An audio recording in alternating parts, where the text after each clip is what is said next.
عندي كده شوية أسئلة كده لكام وزارة من الوزارات اللي موجودة دي بتدي اهتمام للاجئين. أنا بس عايزة أفهم من وزارة الصحة إيه كارنيه العافية اللي انتم مدينه للسودانيين ده بناء على ايه؟ يعني انا بشوف المصريين بيقفوا على التأمين الصحي بالطوابير وعلشان يطلعوا برنت معاشات وعشان يطلعوا اي ورق خاص بتجديد كارنيه التأمين الصحي. يعني انت ممكن تعمل كل ده اونلاين وممكن تسهل على الناس رغم ان الكارنيهات دي يعني مش هيستجد عليها حاجة. لكن تعالى نفترض اي شيء، اسمها بطاقة عافية.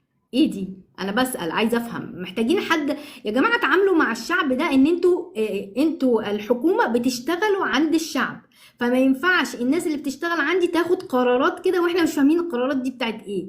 من فضلكم اطلعوا فهموا الناس، قولوا للناس بتعملوا كارنيه عافية للسودانيين ليه؟ وزارة الصحة بتصرف على السودانيين ليه؟ سؤال محتاج إجابة. وزارة التعليم العالي ليه اللاجئين يدخلوا كلية طب ب70% والطالب المصري يدخل جامعة خاصة؟ سؤال محتاج إجابة. هو حضرتك بتستبدل الشعب؟ سؤال محتاج إجابة. سؤال كمان لبنك الطعام، هو حضرتك فعلا بترفض ان انت تدي الطعام رغم ان الدعم بتاعك جاي من المصريين؟ حضرتك بتدي الطعام للاجئين وما بتديهوش للمصريين؟ طب يا جماعة لو الناس ما عندهاش اجابات على الاسئلة دي ومش واصل لها اجابات، الناس هتتبرع لكم ليه؟ هتثق فيكم ازاي؟ يعني لحد ما يجي للناس اجابات، الناس اللي بيتبرعوا لاي جهة من الجهات جمعيات خيرية واحنا ما حدش عارف الفلوس دي بتروح فين وبتتصرف. هتقولي لا، ما هو في وزارة التضامن بتراقب. تمام، وزارة التضامن بتراقب، لكن انت كحد مساهم وبتتبرع في الجهة دي انت من حقك تعرف الفلوس دي بتروح فين. زي ما هما بيعملوا اعلانات اتبرع بجنيه، تعاطفك لوحده مش كفاية، كمان يعمل لك اعلانات يقول لك فلوسك دي راحت فين. طول ما الناس مش عارفة فلوسها بتروح فين، من فضلكم يا جماعة اتبرعوا في المحيط اللي انتوا عارفينه. اكيد حواليك في محتاجين، اكيد في حواليك ناس انت عارف ان هم محتاجين، وغالبية الناس 90% من الناس دلوقتي محتاجين، حتى وان بدوا غير ذلك ان هم يعني عفيفي النفس. تبرعوا لهم، ساهموا معاهم، بدل ما تحطوا لجهات تدي للاجئين لحد ما يجينا اجابات على الاسئله دي. ناس كتير بدات تقاطع كل المحلات الخاصه باللاجئين، ناس كتير بدات بتتعامل مع المصريين، ناس كتير بتبيعش، مش هقول لكم بقى ما بتشتريش، ناس رافضه تبيع للاجئين. انا فوجئت بالكلام ده، ان ناس ولا بتشتري من اللاجئين ولا حتى بتبيع لهم. هتقولي لا ازاي، ده المؤجرين بيأجروا لهم عشان هما بياخدوا فلوس كتير، ده وضع استثنائي. لكن انا بتكلم عن الناس العادية اللي فاهمة ابعاد وخطورة الهكسوس.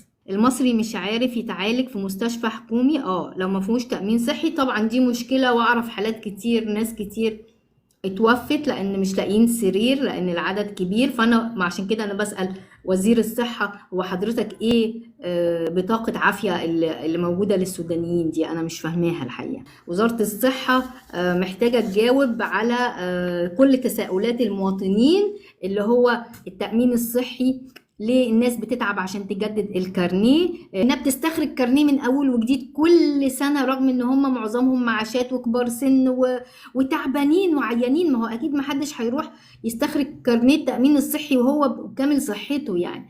فلازم يلاقوا وسيله ان الناس تستخرج الكارنيه ده اونلاين او هو في بيته يجيله الكارنيه.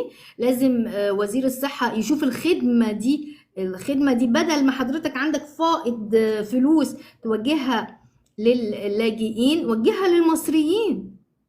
للمصريين. وحضرتك عايز تساعد اللاجئين يا فندم، ساعدهم في بلدهم، يرجعوا بلدهم، واحنا نبقى نخصص جزء من زكاة المال تروح لهم هناك في بلدهم لو حضرتك شايف ان احنا محتاجين نساعدهم. اتمنى من مسؤولي القطارات يبقى معاهم ضبطية قضائية، من حقه يفتش على الباسبور الخاص باللاجئين. يعني ما ينفعش 5 أفارقة جايين هربانين من السودان وركبوا قطر أسوان، طبعا دخلوا مصر ازاي ودخلوا أسوان، ركبوا قطر من أسوان للقاهرة ويجي الكمساري يطلب منهم الباسبور يرفضوا او يعملوا نفسهم مش سامعين. هنا لازم القطر يقف ويتم تسليم اللاجئين دول، ويشوفوا باسبورهم، يشوفوا دخلوا البلد ازاي، يشوف اقامتهم.